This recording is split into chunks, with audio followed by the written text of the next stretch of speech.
Bapak Ibu, pada pagi hari ini saya akan mengajak kita untuk melihat dari satu kitab yang katanya paling diabaikan, gitu, paling jarang dibaca di dalam Alkitab. Tapi saya pikir ini satu kitab yang perlu untuk kita lihat, khususnya di dalam waktu yang seperti ini. Ini adalah kitab Ratapan. Dari judulnya saja kita tahu kenapa kitab ini jarang mau dibahas, apalagi nanti baca isinya, begitu ya. Kita lebih suka hal-hal yang enteng, hal-hal yang ringan, hal-hal yang menggembirakan. Tetapi toh ini ada di dalam kitab suci.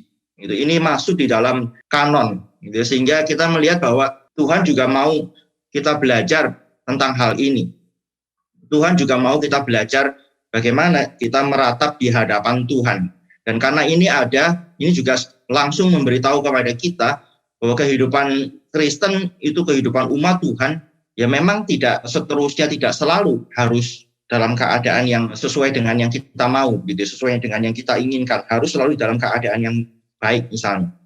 Nah, kitab Ratapan ini banyak orang yang percaya ditulis oleh Yeremia, ya karena Yeremia dikatakan menulis ratapan untuk Yosia, dan dari kitabnya sendiri juga ada bagian-bagian ratapan gitu, dan kemudian ada bagian-bagian yang mirip begitu ya dengan kitab Ratapan ini. Ya. Meskipun juga ada orang-orang yang meragukan, ya tidak seluruhnya gitu, ada perbedaan-perbedaan kata kunci dari Yeremia dan juga Ratapan. Dan juga Ratapan adalah satu-satunya kitab yang langsung menyatakan tentang kehancuran Yerusalem seperti ini ya, saksi mata begitu, seperti melihat langsung dan kemudian melaporkan apa yang terjadi dengan Yerusalem, dengan kota kudus itu, dengan bait Allah ketika dihancurkan oleh Babel. Dan banyak orang kemudian juga melihat bahwa Yeremia pada waktu-waktu itu sedang ada di Mesir. Yeremia dibawa ke Mesir, sehingga kemungkinan besar Yeremia tidak menjadi saksi mata di dalam peristiwa ini. Tapi banyak orang masih mengatakan ini ditulis oleh Yeremia. Hari ini kita akan melihat ratapan yang pertama, dan kita akan melihat keindahan ya, dari ratapan. Ini mungkin seperti paradoks begitu ya, ratapan tetapi kok bisa indah. Kalau Bapak Ibu nanti membaca mungkin latar belakang dari kitab ini, Bapak Ibu akan menemukan bahwa kitab ini sekalipun ratapan, ini bukan satu ratapan yang luapan emosi saja. Ya, satu teriakan, satu seruan yang karena ya situasi sangat sulit sehingga kemudian ini ya langsung begitu terus kemudian spontan keluar begitu saja. Tidak, ini ditulis dengan sangat-sangat terstruktur. Kitab Ratapan ini ditulis secara akrostik. Ya, akrostik itu artinya dimulai dengan alfabet begitu ya.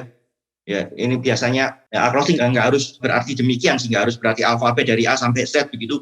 Bukan begitu, bisa juga misalnya nama saya Budi Sutrisno, terus kemudian B-nya apa, U-nya apa, itu juga akrostik gitu. Tapi di sini adalah dari alfabet Ibrani, dari Alef sampai Tau. Nah, kalau Bapak Ibu melihat Alef sampai Tau itu 22 ya alfabet, maka ratapan pasal yang pertama, pasal yang kedua, pasal yang ketiga, dan pasal yang keempat itu akrostik. Pasal ketiga khususnya, setiap abjad itu 3 ayat. Jadi Alef 3 kali, kemudian Bet 3 kali, dan seterusnya. Nah, hanya di pasal yang kelima, ini tidak akrostik lagi. Ya, tapi tetap 22 ayat. Ya, di pasal yang kelima tidak akrostik lagi, tapi tetap 22 ayat. Pasal yang ketiga karena 3 kali berarti 66 ayat. Nah, Bapak Ibu nanti bisa melihat, ya sekalipun di dalam bahasa Indonesia pasti nggak kelihatan, gitu ya. Kalau di dalam bahasa Ibrani mereka bisa menempatkan kata kerja itu di depan, ya mereka bisa memilih kata yang diawali dengan huruf yang sesuai, mereka bisa taruh di depan sebagai satu untuk bisa menyatakan akrostik ini. Kenapa akrostik? Ya para penafsir juga mengatakan karena ini dipakai untuk liturgi, ya. Akhirnya nanti dipakai untuk liturgi dalam ibadahnya orang Israel ketika mereka sudah kembali dari pembuangan. Tapi juga ada tujuan pengajaran. Ya, dulu orang tidak membaca, dulu orang mendengar. Ya, ketika orang mendengar, maka ya perlu ada satu struktur, ada satu susunan yang audible yang mereka bisa dengar, dan kemudian mereka lebih mudah untuk mengingat. Maka akrostik ini penting begitu ya untuk pengajaran, untuk kemudian nanti dipakai juga di dalam liturgi, dan terlebih lagi khususnya supaya mereka juga bisa mengingat apa isi dari pengajaran ini. Nah, mari kita mulai melihat di dalam ratapan pasal yang pertama ini, dan saya berharap Bapak Ibu juga membuka Alkitab, boleh membaca bersama-sama dengan saya, dan kemudian nanti kita bisa melihat bahwa penulis ini adalah orang yang benar-benar ketika meratap pun dia benar-benar memikirkan, dia benar-benar kemudian melihat apa yang perlu untuk diketahui oleh umat, dan kemudian apa yang kemudian perlu juga umat itu bisa merespon gitu ya. Saya akan bacakan ratapan pasal yang pertama ini, Bapak Ibu bisa mengikuti dari Alkitab masing-masing. Betapa terpencilnya kota itu yang dahulu ramai. Laksana seorang janda lah ia, yang dahulu agung di antara bangsa-bangsa. Yang dahulu ratu di antara kota-kota, sekarang menjadi jajahan. Pada malam hari terseduh-seduh ia menangis, air matanya bercucuran di pipi. Dari semua kekasihnya tidak ada seorang pun yang menghibur dia. Semua temannya mengkhianatinya, mereka menjadi seterunya. Yehuda telah ditinggalkan penduduknya karena sengsara dan karena perbudakan yang berat. Ia tinggal di tengah-tengah bangsa-bangsa, namun tidak mendapat ketentraman. Siapa saja yang menyerang dapat memasukinya pada saat ia terdesak. Jalan-jalan ke Sion diliputi duka cita, karena pengunjung-pengunjung perayaan tiada. Sunyi senyaplah segala pintu gerbangnya, berkeluh kesahlah imam-imamnya. Bersedih pedih darah-darahnya, dan dia sendiri pilu hatinya. Lawan-lawan menguasainya, seteru-seterunya berbahagia. Sungguh Tuhan membuatnya merana karena banyak pelanggarannya. Kanak-kanaknya berjalan di depan lawan sebagai tawanan. Lenyaplah dari putri Sion segala kemuliaannya, pemimpin-pemimpinnya bagaikan rusa yang tidak menemukan padang rumput. Mereka berjalan tanpa daya di depan yang mengejarnya. Terkenanglah Yerusalem pada hari-hari sengsara dan penderitaannya akan segala harta benda yang dimilikinya dahulu kala. Tatkala penduduknya jatuh ke tangan lawan dan tak ada penolong baginya, para lawan memandangnya dan tertawa karena keruntuhannya. Yerusalem sangat berdosa sehingga najis adanya. Semua yang dahulu menghormatinya sekarang menghinanya karena melihat telanjangnya, dan dia sendiri berkeluh kesah dan memalingkan mukanya. Kenajisannya melekat pada ujung kainnya, ia tidak berpikir, pada akhirnya sangatlah dalam ia jatuh. Tiada orang yang menghiburnya. Ya Tuhan, lihatlah sengsaraku, karena si seteru membesarkan dirinya. Si lawan mengulurkan tangannya pada segala harta bendanya, bahkan harus dilihatnya bagaimana bangsa-bangsa masuk ke dalam tempat kudusnya. Padahal Engkau, ya Tuhan, telah melarang mereka untuk masuk jemaah-Mu. Berkeluh kesah seluruh penduduknya sedang mereka mencari roti. Harta benda mereka berikan ganti makanan untuk menyambung hidupnya. Lihatlah ya Tuhan, pandanglah betapa hina aku ini. Acuh tak acuhkah kamu sekalian yang berlalu? Pandanglah dan lihatlah, apakah ada kesedihan seperti kesedihan yang ditimpakan Tuhan kepadaku untuk membuat aku merana tatkala murkanya menyala-nyala. Dari atas dikirimnya api masuk ke dalam tulang-tulangku. Dihamparkannya jaring di muka kakiku, didesaknya aku mundur. Aku dibuatnya terkejut, kesakitan sepanjang hari. Segala pelanggaranku adalah kuk yang berat, suatu jalinan yang dibuat tangan Tuhan, yang ditaruh di atas tengkukku sehingga melumpuhkan kekuatanku. Tuhan telah menyerahkan aku ke tangan orang-orang yang tidak dapat kutentangi. Tuhan membuang semua pahlawanku yang ada dalam lingkunganku. Ia menyelenggarakan pesta menentang aku untuk membinasakan teruna-terunaku. Tuhan telah menginjak-injak putri Yehuda, darah itu, seperti orang mengirik memeras anggur. Karena inilah aku menangis, mataku mencucurkan air. Karena jauh daripadaku penghibur yang dapat menyegarkan jiwaku. Bingunglah anak-anakku karena terlampau kuat si seteru. Sion mengulurkan tangannya, tapi tidak ada orang yang menghiburnya. Terhadap Yakub dikerahkan Tuhan tetangga-tetangganya sebagai lawan. Yerusalem telah menjadi najis di tengah-tengah mereka. Tuhanlah yang benar, karena aku telah memberontak terhadap firman-Nya. Dengarlah, hai segala bangsa, dan lihatlah kesedihan. Darah-darahku dan teruna-terunaku pergi sebagai tawanan. Aku memanggil kekasih-kekasihku, tetapi mereka memperdayakan aku. Imam-imamku dan para tua-tuaku telah mati semuanya di kota. Tatkala mencari makan bagi dirinya untuk menyambung hidupnya. Ya Tuhan, lihatlah, betapa besar ketakutanku, betapa gelisah jiwaku. Hatiku terbolak-balik di dalam dadaku, karena sudah melampaui batas aku memberontak. Di luar keturunanku dibinasakan oleh pedang, di dalam rumah oleh penyakit sampar. Dengarlah bagaimana keluh kesahku, sedang tiada penghibur bagiku. Seteru-seteruku mendengar tentang kecelakaanku. Mereka gembira karena Engkau yang mendatangkannya. Datanglah kiranya hari yang telah Engkau umumkan itu, dan biarlah mereka menjadi seperti aku. Biarlah segala kejahatan mereka datang ke hadapan, dan perbuat berbuatlah kepada mereka seperti engkau telah perbuat kepadaku. Oleh karena segala pelanggaran, karena banyaklah keluh kesahku dan pedih hatiku. Sayangnya saya bukan pembaca puisi yang baik.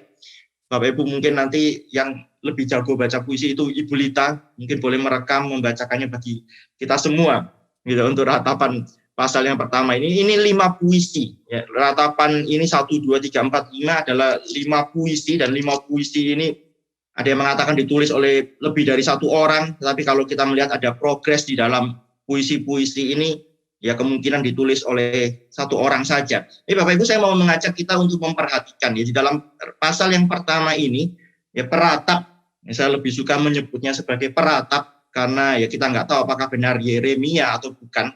Tapi peratap ini di bagian yang awal dari pasal yang pertama ini seperti melaporkan. Jadi dia seperti seorang jurnalis ya, reporter yang melaporkan keadaan Yerusalem khususnya dari luar gitu. Dia berjalan. Ya Bapak Ibu, saya mau mengajak Bapak Ibu untuk memperhatikan beberapa istilah yang dipakai. Yerusalem itu digambarkan sebagai seorang perempuan. Kalau Bapak Ibu melihat di dalam ayat yang pertama, dikatakan sekarang menjadi janda. Ya, dulu itu agung, tetapi sekarang seperti janda. Dulu seperti ratu di antara kota-kota, sekarang seperti janda. Gitu, janda yang meratap karena kematian suaminya. Gitu, sedang dalam kedukaan yang sangat dalam. Terus kemudian digambarkan lagi Putri Sion. Kalau Bapak Ibu membaca di dalam ayat yang ke-6, ya Putri Sion digambarkan sebagai seorang perempuan memang. Ya karena kota ya pada waktu itu, kalau saya nggak salah di dalam Ibraninya itu pakai genre feminin, ya, digambarkan sebagai perempuan. Tetapi yang menarik, saya memperhatikan di sini yang menarik yang tadi saya katakan, peratap ini seperti sedang melaporkan. Dia berjalan menuju Yerusalem itu. Dia dari luar berjalan masuk. Ya, kita bisa melihat dari ayat yang ketiga, pertama dia mengatakan berkenaan dengan Yehuda. Yehuda telah ditinggalkan penduduknya. Ini Yehuda adalah satu sebutan untuk kerajaan Israel Selatan. Seluruh kerajaan Israel Selatan itu disebut sebagai Yehuda, satu wilayah yang luas, gitu ya, satu wilayah yang cukup luas mencakup daerah Yehuda dan Benyamin. Maka dikatakan di sini mulai dari yang paling luar terlebih dahulu Yehuda. Tapi kemudian dia masuk lagi makin mendekat. Ayat yang keempat, jalan-jalan ke Sion. Ini menuju ke Sion. Tetapi jalan-jalan di Sion itu sudah penuh dengan duka cita. Itu dikatakan pengunjung-pengunjung perayaan tidak ada. Ya, tidak ada orang yang melewati jalan-jalan itu lagi. Ya, Bapak Ibu, ketika pandemi mulai, terus kemudian ya, orang juga mulai kerja di rumah, anak-anak mulai home learning dan segala macam, itu jalan menjadi sangat sepi. Jalan-jalan kota besar di Jakarta yang biasanya padat, macet, ini sangat sepi. Ya, beberapa kali saya melayani kedukaan keluar sampai ke San Diego itu sangat cepat, bisa sampai ke Kerawang itu sangat cepat dibandingkan dengan biasanya. Biasanya kalau hari biasa suruh pergi ke sana itu sudah kebayang 3,5 jam begitu ya. Ini 1,5 jam sampai. Itu jalan santai gitu ya, bukan ngebut. Tapi kondisi di Jakarta pada saat ini jauh lebih mending, lebih baik daripada Yerusalem pada waktu itu. Karena ini barusan dihancurkan, barusan dijarah, terus kemudian sebagian besar orang-orangnya, ya khususnya orang-orang yang akan berguna bagi Babel itu ditawan, dibawa ke Babel. Yang ditinggalkan adalah orang-orang yang tanda kutip dianggap tidak berguna. Orang-orang yang sakit, orang-orang yang tua, orang-orang yang miskin, itu ditinggalkan. Tetapi yang tanda kutip berguna dibawa oleh Babel, ditawan oleh Babel. Maka bayangkan kota ini.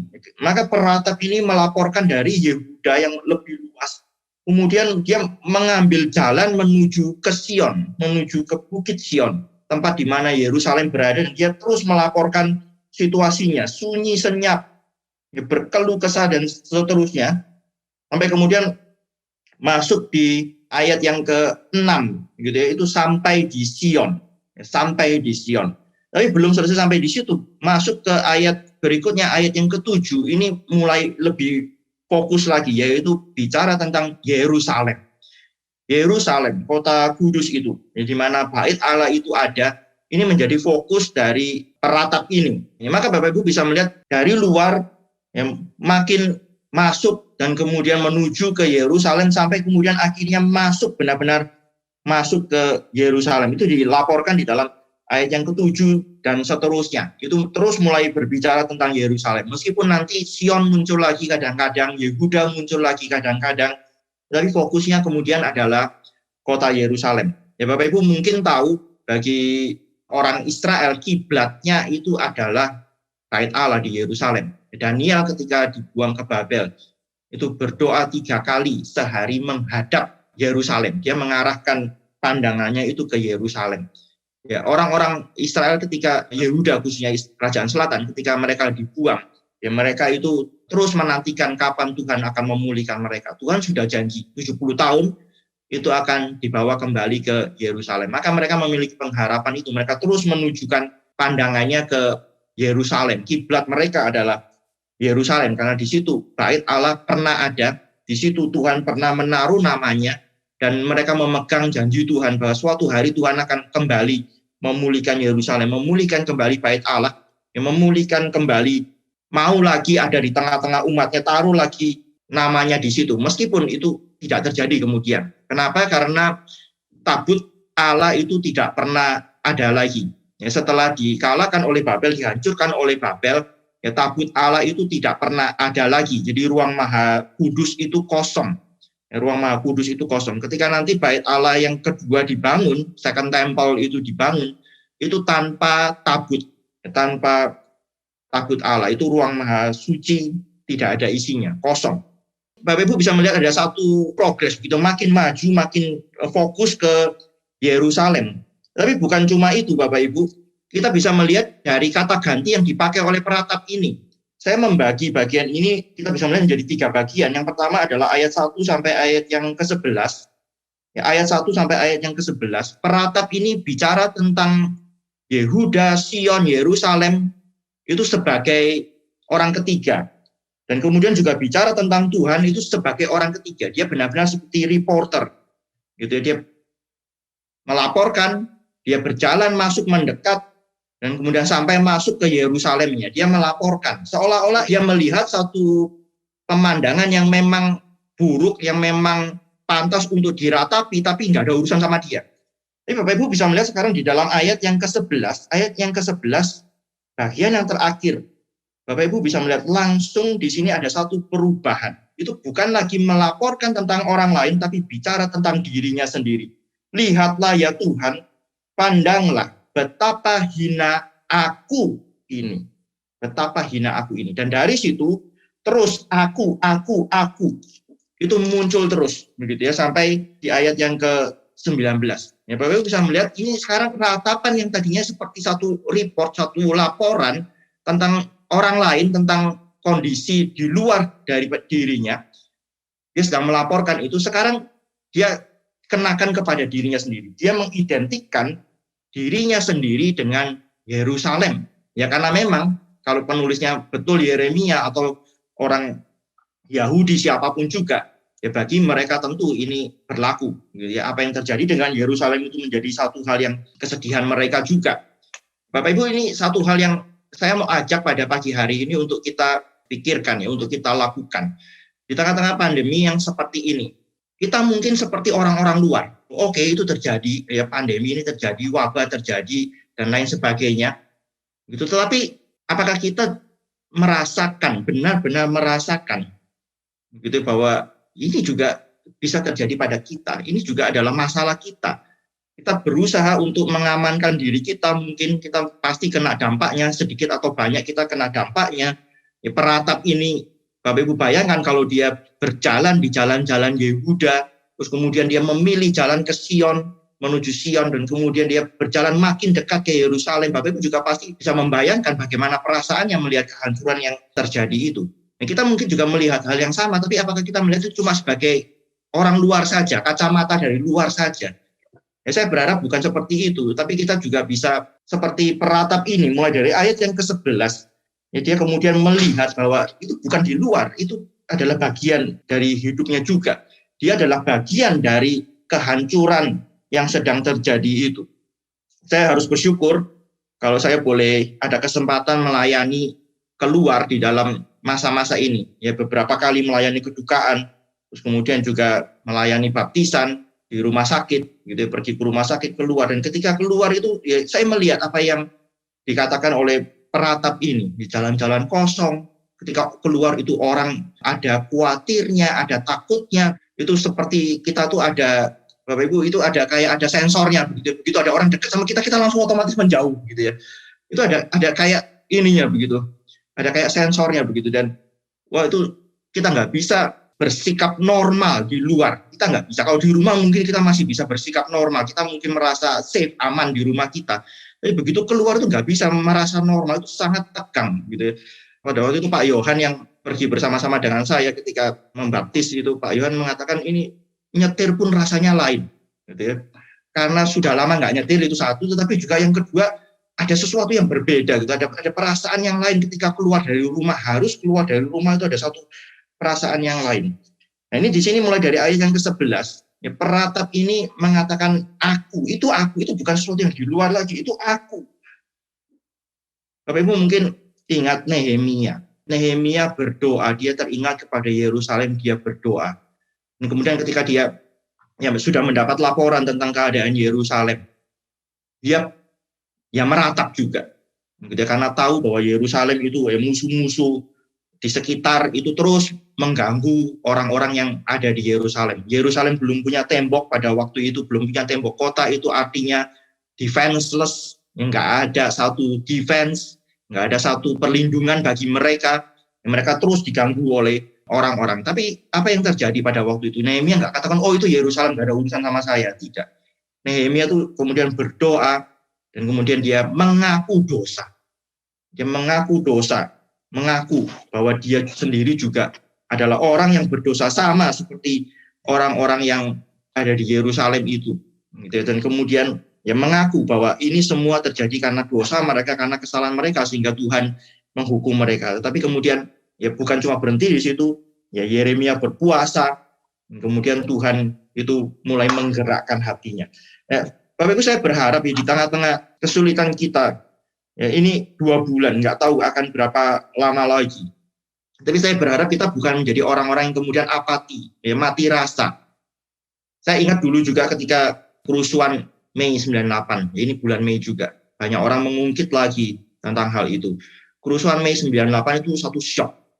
Pada waktu saya masih kuliah, S1 masih mahasiswa, dan kemudian terjadi itu, dan itu Supermall itu dijarah di depan mata kami. Kami sedang di UPH, Supermall itu dijarah, dan langsung UPH itu ditutup, nggak boleh keluar, nggak bisa pulang, semalaman ada di kampus, dan setelah itu satu shock, Bapak Ibu. Tapi kemudian setelah itu lewat, selesai, terus kalau saya nggak salah bulan September atau Oktobernya ada kerusuhan lagi, itu lain rasanya, sudah seperti lebih kebal gitu ya. Oh terjadi lagi begitu ya. Sekarang nggak di depan mata sih, terjadi kalau saya nggak salah di Jakarta gitu ya, bukan di Tangerang lagi. Tapi ada satu perasaan, oh terjadi lagi, gitu. Cuma begitu aja, satu perasaan yang lebih kebal gitu ya, lebih mati rasa dibandingkan ketika pengalaman yang pertama. Tapi saya berharap kita bukan menjadi orang-orang yang mati rasa, tapi kita menjadi orang-orang yang kemudian reflektif. Kita melihat apakah ada maksud Tuhan. Pasti ada maksud Tuhan, tapi maksudnya apa bagian kita? Apa peran kita di dalam maksud Tuhan? Apa maksud Tuhan bagi saya di dalam situasi yang seperti ini? Ini perlu kita lihat, ini perlu kita pikirkan. Maka Bapak Ibu ketika nanti tolong baca ulang, mulai dari ayat yang ke-11, itu sekarang sudah personal. Yang tadinya adalah untuk orang di luar, orang ketiga, pakai kata ganti orang ketiga, begitu ya. Tapi sekarang menjadi personal, pergumulan itu, ratapan itu menjadi satu ratapan yang personal, aku, dan aku. Nah, sebelumnya peratap memang sudah mengaku bahwa ini semua terjadi karena umat berdosa kepada Tuhan, karena umat melawan Tuhan. Ini adalah hukuman Tuhan bagi umat. Tetapi sekarang peratap itu mengatakan aku pun berdosa. Aku pun bersalah kepada Tuhan. Bukan orang lain. Bukan cuma orang lain yang bersalah, aku pun bersalah. Bapak Ibu, kita tahu di dalam peristiwa ini, yang dihukum itu adalah seluruh umat. Bukan cuma orang-orang yang berdosa melawan Tuhan, tetapi orang-orang saleh pun kena dampaknya. Daniel itu juga ikut ditawan, ikut dibuang. Nabi-nabi, Yeremia juga mengalami kesulitan yang besar pada waktu itu. Itu mereka orang-orang saleh kan. Mereka orang-orang yang percaya kepada Tuhan, mereka justru dengan setia memberitakan firman Tuhan, Dan ketika mereka setia kepada Tuhan di tengah-tengah umat yang tidak setia, kita seringkali pikir bahwa ya yang nggak setia aja yang dihukum. Yang memang berdosa, yang memang bersalah, yang memang tidak mau bertobat dong yang dihukum. Kenapa enggak seperti waktu keluaran? Waktu keluaran itu kan keren gitu ya. Mesir tuh dihajar habis-habisan, tapi tanah Goshen di mana orang Israel tinggal itu adem ayem. Itu kok bisa seperti itu gitu ya? Seperti Tuhan membuat satu dinding melindungi umatnya, melindungi orang Israel. Israel itu dilindungi oleh Tuhan ketika Tuhan mau keluarkan dari Mesir. Nggak kena tulah, yang kena tulah adalah semua daerah Mesir itu yang kena tulah. Kenapa Tuhan nggak lakukan yang sama di dalam kasus ini? Kenapa Daniel, Sadra, Mesa, Abednego, Yeremia, dan yang lainnya itu nggak diloloskan oleh Tuhan? Mereka semua ikut kena. Mereka semua ikut ya dikalahkan, ikut ditawan, ikut menderita, mungkin juga kehilangan keluarganya. Dan ada penafsir yang mengatakan kalau Daniel, Sadra, Mesa, Abednego bisa tinggal di istana, itu berarti mereka harus dikebiri menjadi kasim. Karena laki-laki yang tinggal di istana itu adalah kasim gitu ya, selain dari keluarga kerajaan. Bapak Ibu bisa bayangkan kalau hal-hal yang seperti ini terjadi. Ya kalau kita adalah orang-orang yang tanda kutip, ya kita bukan orang yang saleh-saleh amat, tapi mungkin kita menilai diri kita lebih saleh daripada yang lain mungkin, saya nggak tahu. Ya kita mungkin akan berpikir kenapa ini juga menimpa saya. Ya, tapi inilah yang dinyatakan di dalam Alkitab ya, umat itu adalah umat perjanjian, ada di dalam satu perjanjian dengan Tuhan. Itu bukan cuma perjanjian individual, saya secara individu berjanji di hadapan Tuhan, tidak, tetapi komunitas itu penting di hadapan Tuhan. Maka di dalam hal ini, peratap itu bukan cuma melaporkan, ya mungkin dia adalah orang saleh, kalau dia saleh atau orang salah. Orang salah cara mengaku dosa, menutupi dosanya. Orang salah akan merasionalisasi, akan memberikan pembelaan bagi dirinya. Tapi orang saleh itu akan mengaku dosa. Dia mengaku dosa. Dia mengaku dosa, ini pasti orang saleh. Maka ketika kesulitan ini, dia tidak diloloskan oleh Tuhan. Dia kemudian ikut menanggung ya, semua kesalahan dari umat. Bapak Ibu, ini juga bisa terjadi dengan kita. Kita berusaha saleh, kita harus ya, berusaha untuk terus taat kepada Tuhan. Tetapi ya sekalipun demikian, ketika Tuhan memang mau menghukum atau menguji, dalam persekutuan doa yang sebelumnya saya mengatakan kita bisa melihat ini dalam berbagai perspektif, dan mungkin saja itu semua berlaku ya bagi orang percaya. Ada orang-orang yang diuji oleh Tuhan, ada orang-orang yang memang mau dihukum oleh Tuhan karena dosa, karena kesalahannya, ada orang-orang yang ya Tuhan justru mau latih, mau kuatkan dan lain sebagainya. Itu semuanya bisa terjadi. Tapi yang saya mau katakan adalah kita kalaupun kita sudah berusaha saleh, ya bukan berarti kemudian kita akan lolos dari kesulitan. Bukan berarti kemudian kita akan dilindungi senantiasa oleh Tuhan dan tidak mengalami hal-hal yang tidak enak.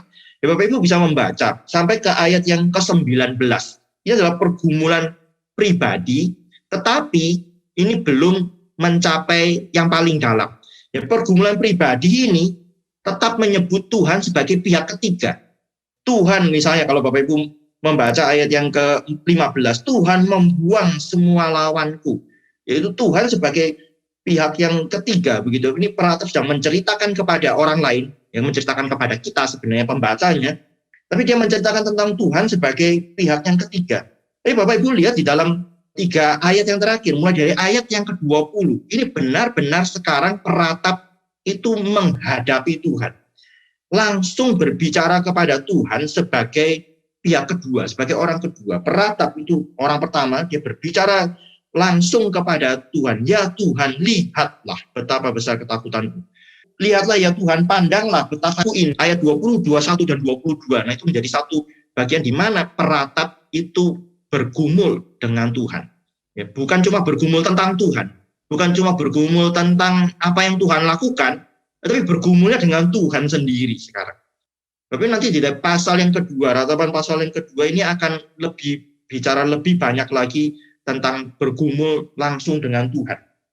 Bergumul langsung dengan Tuhan akan menceritakan lebih banyak lagi apa yang Tuhan lakukan, apa yang Tuhan sudah lakukan kepada dia. Ini menjadi satu hal yang kita perlu perhatikan, kita perlu belajar.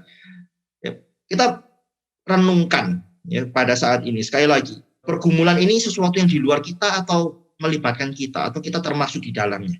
Dan ketika kita bergumul, kita cuma bergumul dengan keadaan saja, situasi saja, ini situasi yang nggak enak, terus di rumah, dan sulit kemana-mana, mau kemana-mana juga takut, gitu ya, ada kekhawatiran dan lain sebagainya. Bergumul dengan situasi, bergumul dengan kondisi saja, atau bergumul dengan Tuhan, bergumul dengan pribadi Tuhan. Ketika bergumul dengan pribadi Tuhan, yang pasti muncul adalah kita makin tahu siapa diri kita. Yang tadinya kita mungkin pikir kita adalah orang-orang yang saya cukup saleh. Dan kenapa saya kemudian mengalami, ikut terdampak, ikut mengalami hal yang seperti ini. Dan ketika kita bergumul dengan Tuhan, baru kita tahu lebih jelas siapa sebenarnya kita. Kita ternyata bukan orang yang cukup saleh. Kita ternyata bukan orang yang terlalu saleh. Kita ternyata juga adalah orang-orang yang bersalah sebenarnya. Sehingga ketika di hadapan Tuhan, kita tidak mungkin mengatakan, Tuhan, kenapa aku ikut mengalami hal ini? Kita justru akan mengaku sepantasnya, selayaknya. Kalau aku juga dihukum, bahkan lebih berat dari ini. Sepantasnya kalau aku didisiplin oleh Tuhan, lebih daripada yang sekarang ini aku alami. Karena sebenarnya dosaku sudah melampaui batas. Pemberontakanku kepada Tuhan itu melampaui batas. Saya berharap Bapak Ibu bisa reflektif dari bagian ratapan ini.